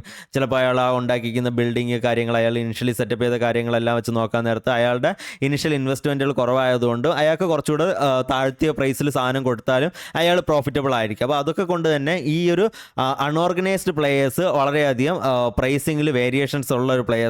അതേസമയത്ത് ഓർഗനൈസ്ഡ് പ്ലെയേഴ്സ് വന്നിട്ട് ഒരേ പ്രൈസ് എല്ലായിടത്തും വെച്ച് നടത്താൻ നേരത്ത് അവർക്ക് ആ ബിസിനസ് സക്സസ്ഫുള്ളി റൺ ചെയ്ത് കൊണ്ടുപോകാനും പറ്റത്തില്ല. അപ്പോൾ ഇങ്ങനെ ഒരുപാട് പ്രോബ്ലംസ് ഉള്ളതുകൊണ്ട് തന്നെ പിന്നെ മാത്രമല്ല ഈ ഓൾറെഡി ഉള്ള പ്ലെയേഴ്സ് എല്ലാം വളരെയധികം ഈ ഒരു ഡോക്ടേഴ്സുമായിട്ട് ടൈപ്പ് ചെയ്ത് വെച്ചിട്ടുണ്ടായിരിക്കും. ആൻഡ് നമുക്കറിയാം ഓർഗനൈസ്ഡ് പ്ലെയേഴ്സ് ഓരോരോ ഡോക്ടറിനെ പോയിട്ട് ടൈപ്പ് ചെയ്യാൻ നിൽക്കത്തില്ല. അതിന് പകരം അവർ ചെയ്യുന്നതെന്ന് പറഞ്ഞാൽ മൊത്തത്തിൽ ഒരു ഹോസ്പിറ്റൽ ചെയിൻ, ഇപ്പോൾ ഒരു അപ്പോളോ ഹോസ്പിറ്റലുമായിട്ട് ഒരു ടൈപ്പ് ഉണ്ടാക്കുകയാണെങ്കിൽ അപ്പോളോ ഹോസ്പിറ്റലിൻ്റെ എവിടെയൊക്കെ ഏതൊക്കെ ഹോസ്പിറ്റലുകളുണ്ടോ അവിടെയായിട്ട് എല്ലായിടത്തും ഇവർക്ക് ടൈപ്പ് ഉണ്ടാക്കാൻ പറ്റും. അതേ കണക്ക് ആയിരിക്കും ഓർഗനൈസ്ഡ് പ്ലെയേഴ്സ് മൂവ് ചെയ്യുന്നത്. അവർ ആ ഒരു ഫുഡ് ചെയിൻ്റെ ടോപ്പിൽ നിന്നായിരിക്കും അവരുടെ ബിസിനസ് അവർ പിടിച്ചു തുടങ്ങുന്നത്. ഓക്കെ, ഇനി നെക്സ്റ്റ് നമ്മൾ നോക്കേണ്ട ഒരു കാര്യം എന്ന് പറഞ്ഞാൽ ഈ ഒരു കോർ പാത്തോളജി ബിസിനസ് എന്ന് പറഞ്ഞത് കുറച്ച് ടഫായിട്ടുള്ള ബിസിനസ്സാണ്. നമ്മൾ നേരത്തെ മെൻഷൻ ചെയ്ത കാര്യം തന്നെയാണ്. അതായത് കോർ പാത്തോളജി എന്ന് പറയുമ്പോഴത്തേക്കും ഈ ക്യാൻസറസ് സെല്ല് പോലെയുള്ള കാര്യങ്ങളൊക്കെ ഐഡൻറ്റിഫൈ ചെയ്യുന്ന ആ ഒരു സെക്ഷൻ, അതിൻ്റെ അകത്ത് ഒരു MD എടുത്തിട്ടുള്ള ഒരു പാത്തോളജിസ്റ്റ് വേണം. ആ പാത്തോളജിസ്റ്റ് ഉണ്ടെങ്കിൽ മാത്രമേ അതിൻ്റെ അകത്ത് കൃത്യമായിട്ടുള്ള റിപ്പോർട്ട് കാര്യങ്ങളൊക്കെ ഉണ്ടാക്കാൻ പറ്റത്തുള്ളൂ. ഓക്കെ, ഇനി ഈ ഇൻഡസ്ട്രിക്കകത്ത് നമ്മൾ നോക്കേണ്ട മറ്റൊരു ഇമ്പോർട്ടൻ്റ് ആയിട്ടുള്ള കാര്യം എന്ന് പറഞ്ഞാൽ കൊറോണ വന്നതിന് ശേഷം എന്തൊക്കെയാണ് സംഭവിച്ചിട്ടുള്ള ഈ ഒരു ഇൻഡസ്ട്രിയിൽ. കൊറോണ വന്നതിന് ശേഷം ഈ ഇൻഡസ്ട്രിക്ക് സംഭവിച്ചിട്ടുള്ള ചേഞ്ചസ് എന്തൊക്കെയാണെന്നാണ് നെക്സ്റ്റ് നമുക്ക് നോക്കേണ്ടത്. ചേഞ്ചസിലെ ഫസ്റ്റ് എന്ന് പറയുന്നത് ടെമ്പററി ആയിട്ട് കൊറോണ സമയത്ത് ഓളിയംസിൽ നല്ലൊരു ഗ്രോത്ത് വന്നായിരുന്നു. അതിൻ്റെ എസ്പെഷ്യലി ഉള്ള റീസൺ എന്ന് പറഞ്ഞാൽ ഈ ഒരു RT-PCR എന്ന് പറയുന്ന ടെസ്റ്റ് ഉണ്ടായിരുന്നല്ലോ, ആ ഒരു പർട്ടിക്കുലർ ടെസ്റ്റിൻ്റെ വോളിയംസ്, അതല്ലാതെ കൊറോണ എന്ന് പറയുന്ന അസുഖം എന്ന് പറയുമ്പോഴത്തേക്കും ആ ഒരു പർട്ടിക്കുലർ അസുഖം വന്ന് ഹോസ്പിറ്റലിൽ അഡ്മിറ്റ് ആവുന്ന ആൾക്കാർക്ക് അതല്ലാതെ മറ്റ് പല അസുഖങ്ങളും വരാറുണ്ട്, അല്ലെങ്കിൽ ക്രോസ് ഇൻഫെക്ഷൻസ് കാര്യങ്ങളൊക്കെ വരാറുണ്ട്, അല്ലെങ്കിൽ ബോഡി വീക്ക് ആകുമ്പോഴത്തേക്കും അയാൾക്ക് മറ്റ് രോഗങ്ങളിലോടുകൂടി ആ രോഗങ്ങളിലോട്ടുകൂടി വൾണറബിൾ ആവുകയാണ്. അപ്പോൾ ആ സമയത്ത് മറ്റ് രോഗങ്ങൾ വരികയും അത് കാരണം മറ്റ് ടെസ്റ്റുകൾ കാര്യങ്ങളൊക്കെ എടുക്കേണ്ടി വരികയും ഇപ്പോൾ ഈ രീതിയിലൊക്കെ ഒരുപാട് ആ ഒരു സെയിൽസിൻ്റെ അല്ലെങ്കിൽ വോളിയത്തിൽ ഒരുപാട് ഗ്രോത്ത് വന്നായിരുന്നു കൊറോണ സമയത്ത്. അപ്പോൾ അത് കാരണം തന്നെ ഡയഗ്നോസ്റ്റിക് സെക്ടറിലുള്ള പല കമ്പനീസും വളരെ ഫാസ്റ്റായിട്ടുള്ള ഗ്രോത്ത് കാഴ്ചവെക്കുന്നുണ്ടായിരുന്നു. അതിനനുസരിച്ചിട്ട് തന്നെ അവരുടെ എല്ലാവരുടെയും ഷെയർ പ്രൈസ് വളരെയധികം മൂവ്മെൻറ്റ് നടത്തുന്നുണ്ടായിരുന്നു. അതേ കണക്ക് തന്നെ ഇവരുടെ എല്ലാവരുടെയും വളരെയധികം ഹൈ ആയിട്ട് പോകുന്നുണ്ടായിരുന്നു. ഓക്കെ, അതായിരുന്നു കൊറോണ സമയത്ത് സംഭവിച്ച ഫസ്റ്റ് ഒരു കാര്യം എന്ന് പറഞ്ഞാൽ. സെക്കൻഡ് കാര്യം എന്ന് പറഞ്ഞാൽ കപ്പാസിറ്റീസ് ഓൾമോസ്റ്റ് 200x ആവുകയാണ്. 200 ഇരട്ടിയോളം, എന്താ പറയുക, 200% 200 ഇരട്ടിയോളം കപ്പാസിറ്റീസ് എക്സ്പാൻഷൻ നടത്തുകയാണ്. കാരണം ഈ ഒരു പർട്ടിക്കുലർ സെഗ്മെൻറ്റ് അകത്ത് ഈ കൊറോണ വരികയും ഈ ഇത്ര കണ്ട് ടെസ്റ്റിംഗ് കാര്യങ്ങളൊക്കെ നടത്തുകയും ഒരുപാട് ആൾക്കാർ അല്ലെങ്കിൽ ഒരുപാട് കമ്പനീസ് പൈസ ഉണ്ടാക്കുകയും ചെയ്യുന്നത് കാണുമ്പോഴത്തേക്കും മറ്റ് ഒരുപാട് പേര് ഇതിൽ ഇൻട്രസ്റ്റഡ് ആയിരിക്കും, അല്ലെങ്കിൽ ഈ ഒരു പർട്ടിക്കുലർ സെഗ്മെൻറ്റ് അകത്തോട്ട് വരാൻ വേണ്ടിയിട്ട് അവർ ഇൻട്രസ്റ്റഡ് ആവുകയും അവർ ഈ ഒരു പർട്ടിക്കുലർ സെഗ്മെൻറ്റ് അകത്ത് അവരുടേതായിട്ടുള്ള ലാബ് കാര്യങ്ങൾ സെറ്റപ്പ് ചെയ്യുന്നു. അതല്ലെങ്കിൽ ഇതുമായിട്ട് ബന്ധമില്ലാത്ത ബിസിനസ് നടത്തിക്കൊണ്ടിരുന്ന കമ്പനീസ് പോലും ലാബുകൾ സെറ്റപ്പ് ചെയ്യുന്നു. ഹോസ്പിറ്റലുകൾ, ഈവൻ ഹോസ്പിറ്റലുകൾ, ഇത്രയും നാൾ ലാബ് ഇല്ലാതിരുന്ന ഹോസ്പിറ്റലുകൾ പോലും എന്ത് ചെയ്യുന്നു, അവരും ലാബുകൾ അവരുടെ ഹോസ്പിറ്റലിൻ്റെ അകത്ത് ബിൽഡ് ചെയ്യുന്നു. കാരണം അവർ നോക്കുമ്പോഴത്തേക്ക് അവരുടെ പേഷ്യൻസ് വെളിയിൽ പോയി ടെസ്റ്റ് ചെയ്യുന്നു. അതിൻ്റെ ആവശ്യം എന്താ, ഞങ്ങൾക്ക് ഈ പേഷ്യൻസിന് ഇവിടെ തന്നെ പെട്ടെന്ന് ടെസ്റ്റ് ചെയ്ത് എടുത്തുകൂടെ, കാരണം ഇത്ര കണ്ട് പേഷ്യൻസ് വന്നുകൊണ്ടിരിക്കുകയാണ്, ഇപ്പോൾ നമുക്ക് പൈസ കിട്ടുന്നുണ്ട്. ആ രീതിയിൽ ഹോസ്പിറ്റലുകൾ തന്നെ അതിൻ്റെ അകത്ത് ലാബുകൾ സെറ്റപ്പ് ചെയ്യുന്നു. ഇതേ രീതിയിലൊക്കെ കാര്യങ്ങൾ ചെയ്തുകൊണ്ട് കൊറോണ സമയത്ത് എന്ത് പറ്റി, കോമ്പറ്റീഷൻ ഭയങ്കര അധികം കൂടി. കോമ്പറ്റീഷൻ കൂടുമ്പോഴത്തേക്ക് എന്ത് പറ്റും, കോമ്പറ്റീഷൻ കൂടുമ്പോഴത്തേക്കും ആർക്കും കൃത്യമായിട്ടുള്ള മാർജിൻസ് ഉണ്ടാക്കാൻ പറ്റത്തില്ല, ആർക്കും വലിയ ഗെയിൻസ് ഉണ്ടാക്കാൻ പറ്റത്തില്ല.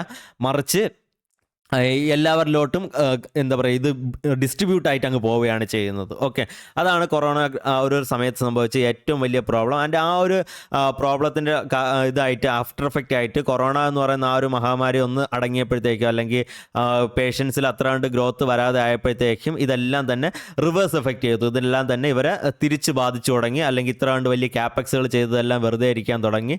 അല്ലെങ്കിൽ ഈ പറഞ്ഞ കോമ്പറ്റീഷൻ കാരണം തന്നെ ആർക്കും വലിയ പൈസ ഉണ്ടാക്കാൻ പറ്റാത്ത ഒരവസ്ഥയിലോട്ട് എത്തി. ഈ ഷെയർ പ്രൈസിലെല്ലാം നല്ല ഇടിഞ്ഞു വരികയും ചെയ്തായിരുന്നു. അതാണ് നമ്മൾ ആഫ്റ്റർ കൊറോണ നമ്മൾ ഈ ഡയഗ്നോസ്റ്റിക് സെക്ടറിലുള്ള കമ്പനീസിൽ കണ്ടത്.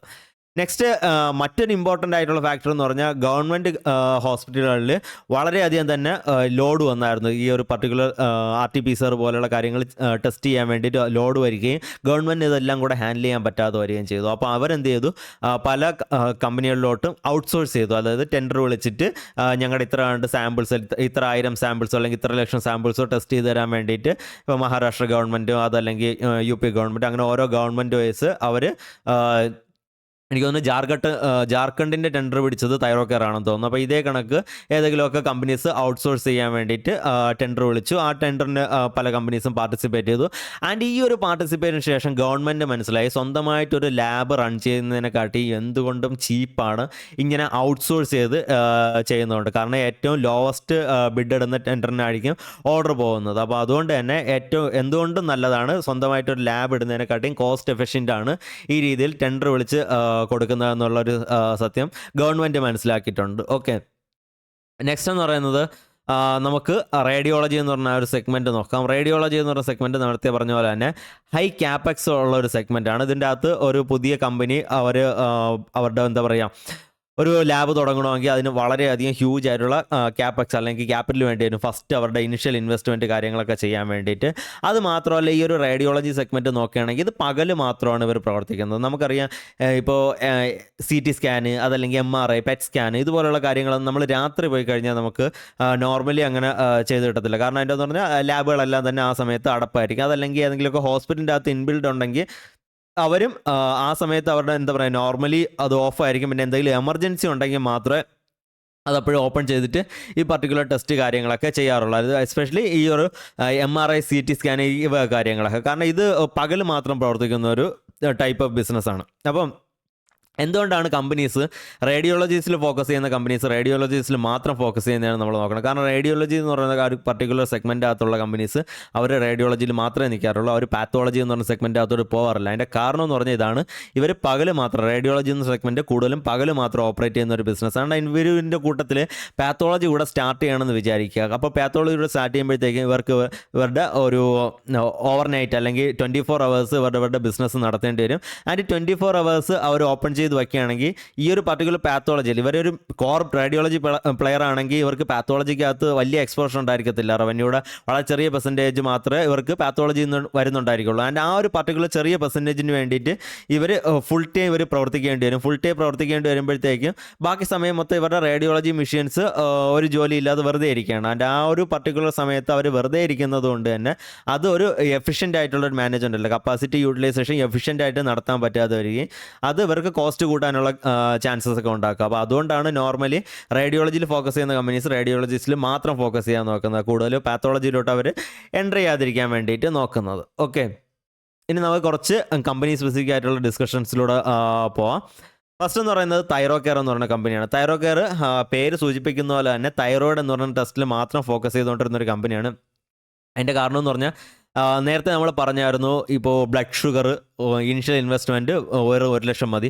1 ലക്ഷം രൂപയ്ക്ക് ഇനിഷ്യൽ ഇൻവെസ്റ്റ് ചെയ്ത് ആർക്കും ഈ ഒരു ബിസിനസ് ചെയ്യാൻ പറ്റും. അതുകൊണ്ട് തന്നെ ഇതിൻ്റെ അത് ഭയങ്കര വലിയ കോമ്പറ്റീഷനാണ്. അതുകൊണ്ട് തന്നെ അതിൽ സ്കെയിലബിലിറ്റി ഇല്ല എന്ന് നമ്മൾ പറഞ്ഞിട്ടുണ്ടായിരുന്നു. അപ്പോൾ ഇതേ കണക്ക് സ്കെയിലബിലിറ്റി ഇല്ലാതെ വളരെ ഹ്യൂജ് ആയിട്ടുള്ള കോമ്പറ്റീഷനുള്ള ടൈപ്പ് ബിസിനസ്സുകളിലോട്ട് ഒന്നും തന്നെ തൈറോകെയർ പോയിട്ടില്ല. തൈറോകെയർ വളരെ ഫോക്കസ്ഡ് ആയിട്ടുള്ള അല്ലെങ്കിൽ സ്പെസിഫിക് ആയിട്ടുള്ള ടെസ്റ്റുകൾ മാത്രം ചെയ്യുന്ന ഒരു ഇൻഡസ്ട്രിക്കകത്ത് ഫോക്കസ് ചെയ്ത് വളർന്നു പോകുന്ന ഒരു കമ്പനിയാണ്. അതെന്ന് പറഞ്ഞാൽ ആ ഒരു ബിസിനസ്സിൻ്റെ എന്താ പറയുക, അതിൻ്റെ ഒരു പെഡിഗ്രി അല്ലെങ്കിൽ ആ ഒരു പർട്ടിക്കുലർ മാനേജ്മെൻറ്റിൻ്റെ കേപ്പബിലിറ്റിയാണ് കാണിക്കുന്നത്. അവരുടെ അത്ര കണ്ട് ഫോക്കസ്ഡ് ആയിട്ടുള്ള ഒരു വ്യൂവും വിഷനും ഉണ്ടായിരുന്ന ഒരു കമ്പനിയായിരുന്നു തൈറോകെയർ എന്ന് പറയുന്നത്. അതിൻ്റെ തൈറോകെയർ ഒരു നോർമൽ അസുഖമല്ല, അല്ലെങ്കിൽ എന്താ പറയുക, നമ്മളിപ്പോൾ ഒരു പനി വരുന്നു അല്ലെങ്കിൽ ഒരു തെർമോമീറ്റർ വെച്ച് നോക്കുന്നു, അത് കണക്ക് ഓരോ പ്രാവശ്യവും പനി വരുമ്പോഴത്തേക്ക് അല്ലെങ്കിൽ പനി വരുന്ന സമയം ഫ്രീക്വൻസി നമുക്ക് കുറവായിരിക്കും. പക്ഷേ അതേ സമയത്ത് തൈറോകെയറിൻ്റെ ഒരു തൈറോയ്ഡ് രോഗി അങ്ങനെയല്ല. തൈറോയ്ഡ് രോഗി കുറച്ചുകൂടെ റിട്ടൻഷൻ റേറ്റ് ഉള്ള ഒരു രോഗിയാണ്. കാരണം ആ ഒരു ഡിസീസ് ക്രോണിക് ഡിസീസാണ്. ഒരു പ്രാവശ്യം ചെക്ക് ചെയ്ത് കഴിഞ്ഞാൽ പിന്നെ കുറച്ച് നാൾ കഴിയുമ്പോൾ പിന്നെയും പോയിട്ട് ചെക്ക് ചെയ്യേണ്ടി വരും. അത് കഴിയുമ്പോൾ കുറച്ച് നാൾ കഴിയുമ്പോൾ പിന്നെയും പോയിട്ട് ചെക്ക് ചെയ്യേണ്ടി വരും മരുന്ന് കഴിക്കുന്നതിനനുസരിച്ച്. അപ്പോൾ അതുകൊണ്ട്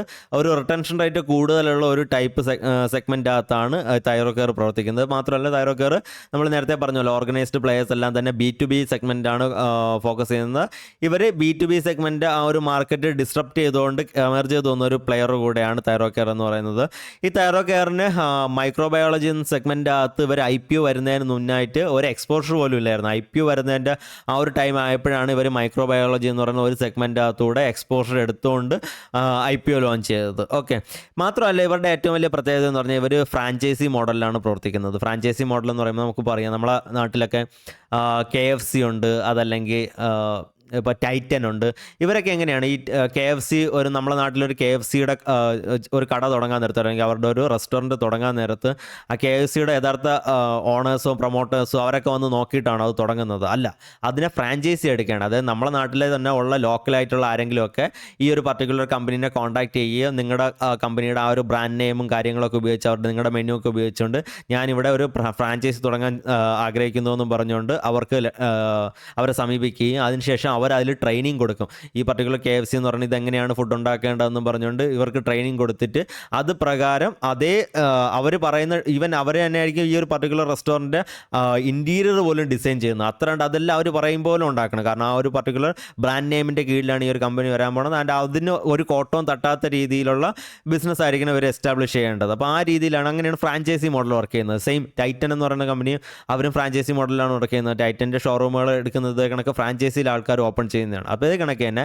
തൈറോകെയറിൻ്റെയും നമ്മളിവിടെ ലാബുകൾ കാണുകയാണെങ്കിൽ ഇതെല്ലാം തന്നെ ഫ്രാഞ്ചൈസി മോഡലിലാണ് വർക്ക് ചെയ്യുന്നത്. ഇതെല്ലാം തന്നെ മറ്റുള്ള ആൾക്കാർ തൈറോകെയറായിട്ട് ഫ്രാഞ്ചൈസി എടുത്തിട്ട് അവർ തുടങ്ങുന്നതാണ്. അപ്പോൾ അതൊക്കെ കൊണ്ട് തന്നെ ഈ തൈറോകെയർ എന്ന് പറഞ്ഞ കമ്പനി ഇത് ബാക്ക് എൻഡിലാണ് വരുന്നത്. ഇവർ ഫ്രണ്ട് എൻഡിലല്ല വരുന്നത്. ഫ്രണ്ട് എൻഡിൽ വരാത്തത് കൊണ്ട് തന്നെ ഈ നേരത്തെ പറഞ്ഞ നമ്മൾ റിയൽ എസ്റ്റേറ്റ് കോസ്റ്റ് അല്ലെങ്കിൽ സ്ഥലത്തിൻ്റെ ഇത് പ്രൈസ് അതല്ലെങ്കിൽ വാടക ഇങ്ങനെയുള്ള കാര്യങ്ങളൊന്നും തന്നെ ഇവരെ വലിയ അഫക്റ്റ് ചെയ്യത്തില്ല. അപ്പോൾ അവർക്ക് ഏകദേശം ഒരു സ്റ്റേബിൾ മാർജിൻസ് ആ ഒരു പർട്ടിക്കുലർ കാര്യം കൊണ്ട് തന്നെ കിട്ടാനുള്ള ചാൻസ് ഉണ്ട്. ഇങ്ങനെയാണ് ഫ്രാഞ്ചൈസി മോഡലിൽ വർക്ക് ചെയ്യുന്നത്. ഈ രീതിയിലാണ് തൈറോകെയർ വർക്ക് ചെയ്യുന്നത്. ബാക്കി എന്താ പറയുക, കമ്പനി സ്പെസിഫിക് ആയിട്ടുള്ള ഒരുപാട് ഡീറ്റെയിൽസിലോട്ട് നമ്മൾ പോകുന്നില്ല. നമ്മൾ കൂടുതലും ഇൻഡസ്ട്രിയിൽ എങ്ങനെയാണ് വർക്ക് ചെയ്യുന്നത്, കമ്പനീസ് നോർമലി ഇതിൻ്റെ അകത്തുള്ള കമ്പനീസ് എങ്ങനെയാണ് വർക്ക് ചെയ്യുന്നത്, അവരുടെ നോർമൽ ഓപ്പറേഷണൽ രീതി, അവർ ഏതൊക്കെ സെഗ്മെൻറ്റകത്ത് എത്രയൊക്കെ ബിസിനസ്സുകളാണ് ചെയ്യുന്നതെന്ന്, ഇതുപോലെയുള്ള കാര്യങ്ങളൊക്കെയാണ് നമ്മളിവിടെ കൂടുതലായിട്ട് നോക്കാൻ വേണ്ടി ഉദ്ദേശിച്ചത്. ഓക്കെ, നെക്സ്റ്റ് എന്ന് പറയുന്നത് വൺ സെക്കൻഡ്, യാ, കൃഷ്ണ എന്ന് പറയുന്ന ഒരു കമ്പനിയാണ്. കൃഷ്ണ ഡയഗ്നോസ്റ്റിക്സ് എന്ന് പറയുന്ന കമ്പനി, ഇവർ റേഡിയോളജി സെഗ്മെൻറ്റകത്തൊരു ലീഡറാണ്. ഓക്കെ, നേരത്തെ കണ്ട കമ്പനി എന്ന് പറയുന്നത് ബയോ കെമിസ്ട്രി എന്ന് പറയുന്ന സെഗ്മെൻറ്റകത്ത് അല്ലെങ്കിൽ പാത്തോളജി എന്ന് പറഞ്ഞ ആ ഒരു സെഗ്മെൻറ്റകത്തുള്ള കമ്പനിയാണ്. പക്ഷേ അതേ സമയത്ത് ഇപ്പം നമ്മൾ കാണുന്ന ഈ കൃഷ്ണ ഡയഗ്നോസ്റ്റിക്സ് എന്ന് പറയുന്ന കമ്പനി റേഡിയോളജി സെഗ്മെൻറ്റകത്ത് ലീഡറാണ്. ഇവരെന്ന് പറയുന്നവർ കുറച്ചുകൂടെ വെറൈറ്റി ആയിട്ടുള്ള ഒരു ബിസിനസ് മോഡലാണ് ഫോളോ ചെയ്യുന്നത്. ഇവർ കുറച്ചുകൂടെ അസറ്റ് ലൈറ്റ് ആയിട്ടുള്ള ബിസിനസ് മോഡലാണ് ഫോളോ ചെയ്യുന്നത്. ഈ അസറ്റ് ലൈറ്റ് ആയിട്ടുള്ള ബിസിനസ് മോഡൽ എന്നുകൊണ്ട് ഉദ്ദേശിക്കുന്നത്, നമ്മൾ നേരത്തെ പറഞ്ഞായിരുന്നു, ഈ ഒരു റേഡിയോളജി സെഗ്മെൻറ്റകത്ത് വളരെയധികം ഹ്യൂജ് ആയിട്ടുള്ള ക്യാപിറ്റൽ വേണ്ടി വരും ഇനിഷ്യലി ബിസിനസ് സെറ്റപ്പ് ചെയ്യാൻ വേണ്ടിയിട്ട്. ആദ്യമായിട്ടൊരു MRI മെഷീൻ മേടിക്കണമെങ്കിലോ അല്ലെങ്കിൽ ഒരു CT സ്കാൻ്റെ മെഷീൻ മേടിക്കണമെങ്കിലൊക്കെ വളരെ ഹ്യൂജ് ആയിട്ടുള്ള ക്യാപിറ്റൽ വേണ്ടി വരും. പക്ഷേ ഈ കൃഷ്ണ ഡയഗ്നോസ്റ്റിക്സ് എന്ന് പറഞ്ഞ കമ്പനി ചെയ്യുന്നതെന്ന് പറഞ്ഞാൽ ഇതിനെ ലീസിനെടുക്കും അല്ലെങ്കിൽ റെൻറ്റിനെടുക്കും. അല്ലാതെ ഈ മെഷീൻ മേടിച്ച് വയ്ക്കുകയല്ല ചെയ്യുന്നത്, പകരം ഇവർ റെൻറ്റിനെടുത്തിട്ട് ആ റെൻറ്റിനുള്ള എടുത്ത മെഷീൻ കൊണ്ടായിരിക്കും ഇവരുടെ ബിസിനസ് റൺ ചെയ്യുന്നത്. ആ രീതിയിൽ ഇവരൊരു asset light business model follow ചെയ്യാൻ വേണ്ടിയിട്ട് ശ്രമിക്കുന്ന ഒരു കമ്പനിയാണ്. ഓക്കെ, പിന്നെ മാത്രമല്ല ഇവരുടെ വേരിയബിൾ കോസ്റ്റ് ഹൈ ആണ്. അതിൻ്റെ അർത്ഥം എന്ന് പറഞ്ഞാൽ ഇവരുടെ എംപ്ലോയീസിനുള്ള സാലറി എന്ന് പറഞ്ഞാൽ എത്ര കണ്ട് കസ്റ്റമേഴ്സ് വരുന്നു അല്ലെങ്കിൽ എത്ര കണ്ട് ക്ലയൻസ് ഇവർക്ക് കിട്ടുന്നു അതിനനുസരിച്ചിട്ട് മാത്രമായിരിക്കും ഇവരുടെ എംപ്ലോയീസിൻ്റെ സാലറി കൂട്ടി കൊടുക്കുന്നത്. ബാക്കി ഒരു നോർമലായിട്ട് ഒരു മിനിമം സാലറി ലെവലായിരിക്കും ഇവർ കീപ്പ് ചെയ്യുന്നത്. കൂടുതൽ ഇവർക്ക് സെയിൽസ് കിട്ടുകയാണെങ്കിൽ മാത്രം ഇവർ കൂടുതൽ ക്യാഷ് എംപ്ലോയീസിന് പേ ചെയ്യും. ആ ഒരു രീതിയിലുള്ള കോസ്റ്റ് സ്ട്രക്ചറാണ് ഇവർ ഫോളോ ചെയ്യുന്നത്. അപ്പോൾ അത് കാരണം തന്നെ ഇവരുടെ വേരിയബിൾ കോസ്റ്റ് ഹൈയും ഫിക്സഡ് കോസ്റ്റ് കുറവാണ്. അപ്പോൾ ഈ ഒരു ഇതെങ്ങനെ ഇവരെ അഫക്റ്റ് ചെയ്യുമെന്ന് ചോദിച്ചു കഴിഞ്ഞാൽ, എന്തെങ്കിലുമൊക്കെ മോശ സമയം വരാൻ നേരത്ത് അല്ലെങ്കിൽ ഇൻഡസ്ട്രിക്കകത്ത് മോശ സമയം വരാൻ നേരത്തും ഇൻഡസ്ട്രിക്കകത്ത് നല്ല സമയം വരാൻ നേരത്തും ഇവരുടെ മാർജിൻസിൽ ഒരുപാട് ഫ്ലക്ച്വേഷൻസ് കാണത്തില്ല. മാർജിൻസ് ഏകദേശം സെയിം ആയിട്ട് തന്നെ ആയിരിക്കും. അതേസമയത്ത് മറ്റ് കമ്പനീസിൽ നോക്കുകയാണെങ്കിൽ അവരുടെ മാർജിൻസിലുള്ള ഫ്ലക്ച്വേഷൻസ് വളരെയധികം കൂടുതലായിട്ട് നമുക്ക് കാണാൻ പറ്റും. ഓക്കെ, പിന്നെ അത് മാത്രമല്ല ഇവരെ ഏറ്റവും കൂടുതൽ ഫോക്കസ് ചെയ്യുന്ന പറഞ്ഞാൽ ഗവൺമെൻറ് ടെൻഡേഴ്സ് അല്ലെങ്കിൽ ഗവൺമെൻറ് ഹോസ്പിറ്റലുകളിനകത്ത് ഡയഗ്നോസ്റ്റിക് സെൻറ്റേഴ്സ്, അതായത് റേഡിയോളജിക്കൽ ഡയഗ്നോസ്റ്റിക് സെൻറ്റേഴ്സ് റൺ ചെയ്യാൻ വേണ്ടിയിട്ടാണ്. അപ്പോൾ അതുകൊണ്ട് ഇവർക്കുള്ള ഉപയോഗം എന്ന് പറഞ്ഞാൽ ആക്ച്വലി ഇവർ കൂടുതൽ മാർജിൻസിൽ ഫോക്കസ് ചെയ്യുന്നില്ല. അതേസമയം ഇവർ ഫോക്കസ് ചെയ്യുന്നത് പറഞ്ഞാൽ ഹൈ ആയിട്ടുള്ള വോളിയത്തിലാണ് ഫോക്കസ് ചെയ്യുന്നത്. അതായത് നമുക്കറിയാം ഗവൺമെൻറ് ഹോസ്പിറ്റലിൽ വരുന്ന ആൾക്കാരെ നമുക്ക് ഒരുപാട് ചാർജ് ചെയ്യാൻ പറ്റത്തില്ല. പകരം നമുക്ക് അവിടെ ഫോക്കസ് ചെയ്യാൻ പറ്റുന്നത് ഗവൺമെൻറ് ഹോസ്പിറ്റലിൽ ഒരുപാട് ആൾക്കാർ വരും. അപ്പോൾ ഒരുപാട് ആൾക്കാർ വരുമ്പോഴത്തേക്ക് അവരെല്ലാവരും ഇത് ചെയ്യുന്ന വഴിയിട്ട് ട്രീറ്റ് ചെയ്യുന്ന വഴിയിട്ട് വോളിയംസ് ഹ്യൂജ് ആയിട്ടുള്ള വോളിയം ഗ്രോത്ത് കിട്ടും. പിന്നെ മാത്രമല്ല ഗവൺമെൻറ് ഹോസ്പിറ്റലിൻ്റെ അകത്ത് വരുന്ന ആൾക്കാരൊക്കെ തന്നെ പാവപ്പെട്ട ആൾക്കാരായിരിക്കും. അപ്പോൾ അവർക്ക് വലിയ ഡിമാൻഡ് കാര്യങ്ങളൊന്നും ഉണ്ടായിരിക്കില്ല. അതായത് ഇപ്പോൾ പുറത്തൊരു പ്രൈവറ്റ് ലാബ് റൺ ചെയ്യുമ്പോഴത്തേക്കും അതിൻ്റെ അകത്ത് AC ഉണ്ടായിരിക്കണം, അല്ലെങ്കിൽ അവിടെ ഭയങ്കര ഫ്രണ്ട്ലി ആയിട്ട് ബിഹേവ് ചെയ്യുന്ന സ്റ്റാഫ് ഉണ്ടായിരിക്കണം, അവിടെ റിസപ്ഷനിസ്റ്റ് ഉണ്ടായിരിക്കണം, ഇങ്ങനെ ഒരുപാട് കാര്യങ്ങളുണ്ടായിരിക്കണം. പക്ഷേ അതേ സമയത്ത് നമ്മളൊരു ഗവൺമെൻറ് ഹോസ്പിറ്റലിൻ്റെ അകത്താണ് ഇതുപോലെ ഒരു ലാബ് റൺ ചെയ്യുന്നതെങ്കിൽ പേഷ്യൻസ് വെളിയിൽ വരാന്തയിലിരുന്നോളും, അതല്ലെങ്കിൽ അവർക്കൊരു ഫാൻ പോലും കൊടുക്കേണ്ട ആവശ്യമില്ല. ഇതേ കണക്ക് കോസ്റ്റ് കട്ടിങ് ഒരുപാട് കാര്യങ്ങളിൽ ചെയ്യാൻ പറ്റും. അപ്പോൾ അങ്ങനെ ആ ഒരു ടൈപ്പ് ബിസിനസ് മോഡൽ ഫോളോ ചെയ്യുന്ന ഒരു കമ്പനിയാണ് കൃഷ്ണ ഡയഗ്നോസ്റ്റിക്സ് എന്ന് പറയുന്ന ഈ ഒരു പർട്ടിക്കുലർ കമ്പനി. ഓക്കെ, ഇനി നമുക്ക് ഈ ഒരു പർട്ടിക്കുലർ ഇൻഡസ്ട്രിയുടെ ഫ്യൂച്ചർ എന്താണെന്ന് കൂടെ നോക്കിയിട്ട് നമുക്ക് വൈൻഡ് അപ്പ് ചെയ്യാം ഈ ഒരു പർട്ടിക്കുലർ സെഷൻ. ഈ ഒരു പർട്ടിക്കുലർ ഇൻഡസ്ട്രിയുടെ ഫ്യൂച്ചർ എന്താണെന്ന് നോക്കുകയാണെങ്കിൽ ഇവിടെ നമുക്കിനി ഫ്യൂച്ചറിൽ പ്രൈസിങ് അല്ല ഫ്യൂച്ചർ. അതായത് കൂടുതൽ മാർജിനിൽ കൂടുതൽ സഫിസ്റ്റിക്കേറ്റഡ് ആയിട്ടുള്ള പ്രോഡക്ട്സ് വിറ്റ് വളരെയധികം മാർജിൻസ് എക്സ്പാൻഷൻസ് നടത്താൻ വേണ്ടിയിട്ട് ബുദ്ധിമുട്ടുള്ള ഒരു ഇൻഡസ്ട്രിയാണ്. ഒരു എക്സാമ്പിൾ പറയുകയാണെങ്കിൽ ഇപ്പോൾ ബിസ്ക്കറ്റ് എന്ന് പറയുന്ന സാധനത്തിന് ഒരു 10% മാർജിൻസിലാണ് അല്ലെങ്കിൽ അതിൻ്റെ പ്രോഫിറ്റ് മാർജിനിലാണ് വിറ്റുകൊണ്ടിരുന്നതെങ്കിൽ അവിടെ കുക്കീസ് എന്ന് പറയുന്ന ഒരു സാധനം കൊണ്ടുവരികയും അത് 50% പ്രോഫിറ്റ് മാർജിനിൽ വിൽക്കാൻ പറ്റുകയും ചെയ്യുന്ന ഒരു ചേഞ്ച് ഈ ഒരു പർട്ടിക്കുലർ ബിസ്ക്കറ്റ് സെഗ്മെൻറ്റ് അകത്ത് നടന്നിട്ടുണ്ടായിരുന്നു. ഓക്കെ, അതായത് കൂടുതൽ മാർജിൻസ് ക്ലെയിം ചെയ്യാൻ പറ്റുന്ന കൂടുതൽ സുപ്പീരിയർ ആയിട്ടുള്ള പ്രോഡക്റ്റ്. പക്ഷേ ഡയഗ്നോസ്റ്റിക് സെക്ടറിൻ്റെ അകത്ത് വരാൻ നേരത്തെ ഇവിടെ സുപ്പീരിയർ ആയിട്ടുള്ള പ്രോഡക്റ്റ് അങ്ങനെ ഒരു സാധനമില്ല. എല്ലാം നല്ല പ്രോഡക്റ്റ് തന്നെയാണ്. ആ നല്ല പ്രോഡക്റ്റ് അല്ലെങ്കിൽ കൃത്യമായിട്ടുള്ള വാല്യൂ പ്രൊവൈഡ് ചെയ്യുന്ന പ്രോഡക്റ്റ് അല്ലെങ്കിൽ അവരുടെ സർട്ടിഫിക്കേഷൻ നഷ്ടമാകുന്ന ഒരു ടൈപ്പ് ഇൻഡസ്ട്രിയാണ്. അപ്പോൾ അതുകൊണ്ട് എല്ലാവരും ഏകദേശം ഒരേ ക്വാളിറ്റി ഉള്ള പ്രോഡക്റ്റ് തന്നെയായിരിക്കും കൊടുക്കുന്നത്. പ്രോഡക്റ്റ് എന്ന് ഇൻ ദ സെൻസ് ഇവിടെ പ്രോഡക്റ്റ് എന്ന് പറയുന്നത് ടെസ്റ്റിൻ്റെ റിസൾട്ടാണ്. ടെസ്റ്റുകളുടെ റിസൾട്ട് ഒരേ ക്വാളിറ്റി ഉള്ളത് തന്നെ ആയിരിക്കാനായിരിക്കും മാക്സിമം എല്ലാ പ്ലേയേഴ്സും ശ്രമിക്കുന്നത്. അപ്പോൾ അവിടെ നമുക്ക് കൂടുതൽ മാർജിൻസ് ക്ലെയിം ചെയ്യാൻ വേണ്ടിയിട്ട് കൂടുതൽ പറ്റത്തില്ല. പക്ഷേ അവിടെ നമുക്ക് ഇവിടെ ഫോക്കസ് ചെയ്യാൻ പറ്റുന്നതെന്ന് പറഞ്ഞാൽ വോളിയം ഗ്രോത്തിൽ മാത്രമായിരിക്കും നമുക്ക് ഫോക്കസ് ചെയ്യാൻ പറ്റുന്നത്. പിന്നെ മാത്രമല്ല ROCയുടെ ഒപ്റ്റിമൈസേഷന് വേണ്ടിയിട്ട് നമുക്ക് ചെയ്യാൻ പറ്റുന്നതെന്ന് പറഞ്ഞാൽ കപ്പാസിറ്റി യൂട്ടിലൈസേഷൻസ് കൃത്യമായിട്ട് നടത്തുക. അതായത് ഒരു മെഷീനും വെറുതെ ഇരിക്കേണ്ട ടൈം ഉണ്ടാക്കരുത്. അത്ര കണ്ട് യൂസ് ഉള്ള മെഷീൻസ് മാത്രം നമുക്ക് മേടിച്ചാൽ മതിയാവും, അല്ലെങ്കിൽ ആ ഒരു പർട്ടിക്കുലർ സൈഡിലോട്ട് മാത്രം ക്യാപെക്സുകൾ ചെയ്താൽ മതിയാവും. ആവശ്യമില്ലാത്ത മെഷീൻസ് അല്ലെങ്കിൽ ടെസ്റ്റുകൾ നടക്കാത്ത ടെസ്റ്റുകൾ ഉള്ള ആ ഒരു പർട്ടിക്കുലർ ഓപ്പറേഷൻസ് റൺ ചെയ്യുന്ന മെഷീൻസ് വിറ്റ് കളയുക. അങ്ങനെ വളരെയധികം എഫിഷ്യൻ്റായിട്ട് എത്ര കണ്ട് എഫിഷ്യൻ്റായിട്ട് കപ്പാസിറ്റി യൂട്ടിലൈസേഷൻ നടത്താൻ പറ്റും, അത്ര കണ്ട് ആ കമ്പനീസിന് ഗ്രോത്ത് കാഴ്ചവെക്കാൻ പറ്റും. ഓക്കെ, നെക്സ്റ്റ് എന്ന് പറയുന്നത് മാർക്കറ്റ് ഷെയർ ക്യാപ്ചറിങ് ആണ്. നമ്മൾ ഓൾറെഡി പറഞ്ഞായിരുന്നു ഈ ഒരു പർട്ടിക്കുലർ ഇൻഡസ്ട്രിയുടെ 85% അൺഓർഗനൈസ്ഡ് പ്ലെയേഴ്സ് ഉണ്ട്. ഈ ഒരു അൺഓർഗനൈസ്ഡ് പ്ലെയേഴ്സിൽ നിന്ന് ഓർഗനൈസ്ഡ് പ്ലെയേഴ്സിലോട്ട് ഒരു വാല്യൂ മൈഗ്രേഷൻ നടക്കുന്നുണ്ട്. ആൻഡ് ആ ഒരു വാല്യൂ മൈഗ്രേഷൻ്റെ ഒരു സ്കോപ്പ് എടുക്കുക. അതായത് മാർക്കറ്റ് ഷെയർ എത്ര കണ്ട് ക്യാപ്ചർ ചെയ്യുന്നു, എത്ര കണ്ട് അൺഓർഗനൈസ്ഡ് പ്ലെയേഴ്സ് ഉള്ള സ്ഥിതിക്ക് മാർക്കറ്റ് ഷെയർ വളരെ ഈസി ആയിട്ട് ക്യാപ്ചർ ചെയ്യാൻ പറ്റും. ആൻഡ് ആ ഒരു മാർക്കറ്റ് ഷെയർ ക്യാപ്ചർ ചെയ്യുന്ന വഴിയിട്ടായിരിക്കും ഈ ഒരു പർട്ടിക്കുലർ ഇൻഡസ്ട്രി ഫാസ്റ്റായിട്ട് ഗ്രോ ചെയ്യാൻ പോകുന്നത്. പിന്നെ മാത്രമല്ല, നേരത്തെ പറഞ്ഞതുപോലെ പാത്തോളജിക്ക് വേണ്ടി നമ്മൾ പറഞ്ഞതെന്ന് വെച്ചാൽ കൃഷ്ണ ഡയഗ്നോസ്റ്റിക്സിൻ്റെ കാര്യം പറഞ്ഞപ്പോഴത്തേക്കും ഓർമ്മിച്ചായിരുന്നു. റേഡിയോളജി കമ്പനീസിൻ്റെ ഹ്യൂജ് ആയിട്ടുള്ള ക്യാപെക്സ് കാരണം ഗവൺമെൻറ്റുകൾ ടെൻഡർ വിളിക്കുന്നുണ്ടായിരുന്നു. പക്ഷേ അതേ സമയത്ത് കൊറോണ ക്രാഷിന് ശേഷം സംഭവിച്ചതെന്ന് പറഞ്ഞാൽ കൊറോണ സമയത്ത് പാത്തോളജിക്കകത്ത് വരുന്ന അല്ലെങ്കിൽ RT-PCR പോലെയുള്ള ടെസ്റ്റുകൾക്ക് പോലും നമ്മൾ ടെൻഡേഴ്സ് എടുത്തിട്ടുണ്ടായിരുന്നു. കാരണം അത്ര കണ്ട് ടെസ്റ്റുകളുണ്ടായിരുന്നു. ഇനി നമുക്ക് മുന്നോട്ട് പോകുമ്പോഴത്തേക്കും കൂടുതലും പാത്തോളജിക്കകത്ത് ടെൻഡേഴ്സ് വിളിക്കുകയാണ്, ഗവൺമെൻറ് ഹോസ്പിറ്റലിലോട്ട് ടെൻഡേഴ്സ് വിളിക്കുകയാണെങ്കിൽ അത് ലോ മാർജിനിലാണെങ്കിൽ പോലും ഹ്യൂജ് ആയിട്ടുള്ള വോളിയത്തിൽ നമുക്ക് കിട്ടുകയാണെങ്കിൽ അവിടെ കമ്പനീസിന് എഗെയിൻ ഫാസ്റ്റായിട്ടുള്ള പ്രോഫിറ്റിലുള്ള ഗ്രോത്ത് കാഴ്ചവെക്കാൻ പറ്റുകയും കമ്പനീസിന് ഗ്രോ ചെയ്യാനുള്ള ഒരു ഓപ്പർച്യൂണിറ്റി ഉണ്ട്. അപ്പോൾ ഇങ്ങനെയുള്ള കാര്യങ്ങളൊക്കെയാണ് നമ്മൾ ഈ ഒരു പർട്ടിക്കുലർ സെഗ്മെൻറ്റിനകത്ത് നോക്കേണ്ടത്. അതായത് നമ്മൾ എടുക്കുന്ന കമ്പനി ഒരു സെക്കൻഡ് നമ്മൾ എടുക്കുന്ന കമ്പനി ഏത് സെഗ്മെൻറ്റിനകത്താണോ വർക്ക് ചെയ്യുന്നത് ആ പർട്ടിക്കുലർ സെഗ്മെൻറ്റിനകത്ത് എത്ര കണ്ട് സ്കെയിലബിലിറ്റി ഉണ്ട്, അതല്ലെങ്കിൽ എത്ര കണ്ട് ഗ്രോത്ത് ഓപ്പർച്യൂണിറ്റി ഉണ്ട്, ഇതുപോലെയുള്ള കാര്യങ്ങളൊക്കെ നമ്മൾ നോക്കുക. പിന്നെ ആ ഒരു പർട്ടിക്കുലർ സെഗ്മെൻറ്റിനകത്തുള്ള ഓപെക്സ് ലെവല്, ക്യാപെക്സ് ലെവല്, ഇതുപോലുള്ള കാര്യങ്ങളൊക്കെ നമ്മൾ അനലൈസ് ചെയ്യുക. അതിനുശേഷം ഇതിൻ്റെ അകത്ത് ഒരു B2B പ്ലെയർ ആണോ B2C പ്ലെയർ ആണോ തുടങ്ങിയ കാര്യങ്ങളൊക്കെ നോക്കുക. നെക്സ്റ്റ് ഇവരുടെ സ്കെയിലബിലിറ്റി കാര്യങ്ങളൊക്കെ നോക്കുക. നെക്സ്റ്റ് എന്ന് പറയുന്നത് 1 second. നെക്സ്റ്റ് എന്ന് പറയുന്നത് കസ്റ്റമർ റിട്ടൻഷൻ റേറ്റ്. ഇവരുടെ ടെസ്റ്റ് എത്ര കണ്ട് സ്പെസിഫിക് ആയിട്ടുള്ള അല്ലെങ്കിൽ സ്പെസിഫൈഡ് ആയിട്ടുള്ള ടെസ്റ്റാണ് നടത്തുന്നത്. അത് കണക്കിന് ഒരു ഫ്രാഞ്ചൈസി മോഡലാണോ അല്ല ഫ്രാഞ്ചൈസി അല്ലാത്ത മോഡലാണോ, ഇതുപോലുള്ള കാര്യങ്ങളൊക്കെ നോക്കുക. പിന്നെ ഇവരുടെ ആ ഒരു ബിസിനസ്സിൻ്റെ പെഡിഗ്രി, ബിസിനസ്സിൻ്റെ ഹിസ്റ്ററി, എങ്ങനെയാണ് ബിസിനസ് ഇവർ ഇത്ര നാൾ റൺ ചെയ്തുകൊണ്ട് വന്നത്, ഇതുപോലുള്ള കാര്യങ്ങളൊക്കെ നോക്കുക. അസറ്റ് ലൈറ്റ് മോഡലാണോ അതെ അസറ്റ് ഹെവി മോഡലാണോ കമ്പനീസ് ഫോളോ ചെയ്യുന്നത്, വേരിയബിൾ കോസ്റ്റ് എത്രയുണ്ട്, ഇതുപോലുള്ള കാര്യങ്ങൾ നോക്കുക. ഗവൺമെൻറ് ടെൻഡേഴ്സിന് വേണ്ടിയിട്ട് ട്രൈ ചെയ്യുന്നുണ്ടോ അല്ലെങ്കിൽ ഗവൺമെൻറ് ടെൻഡേഴ്സ് എടുക്കുന്നുണ്ടോ, ഇതുപോലുള്ള കാര്യങ്ങളൊക്കെ നോക്കുക. Market share capturing, volume growth എത്രയാണ് വരുന്നത്, ഇങ്ങനെയുള്ള കാര്യങ്ങളൊക്കെയാണ് നമുക്ക് ഈ ഒരു പർട്ടിക്കുലർ ഇൻഡസ്ട്രിക്കകത്തുനിന്ന് കമ്പനീസ് അനലൈസ് ചെയ്യുമ്പോഴത്തേക്കും നമ്മൾ നോക്കേണ്ടത്. ഓക്കെ, അപ്പോൾ എനിവേ ഈ ഒരു പർട്ടിക്കുലർ സെഷൻ ഇൻട്രസ്റ്റിംഗ് ആയിരുന്നുവെന്നും യൂസ്ഫുൾ ആയിരുന്നുവെന്നും വിശ്വസിക്കുന്നു. വീഡിയോ മാക്സിമം ലൈക്ക് ചെയ്യുക. ഞാൻ തുടക്കത്തിൽ പറയാൻ വിട്ടുപോയി, നിങ്ങൾ വീഡിയോ മാക്സിമം ലൈക്ക് ചെയ്യുക, സപ്പോർട്ട് ചെയ്യുക. Happy investing, happy trading, have A good day. Thank you.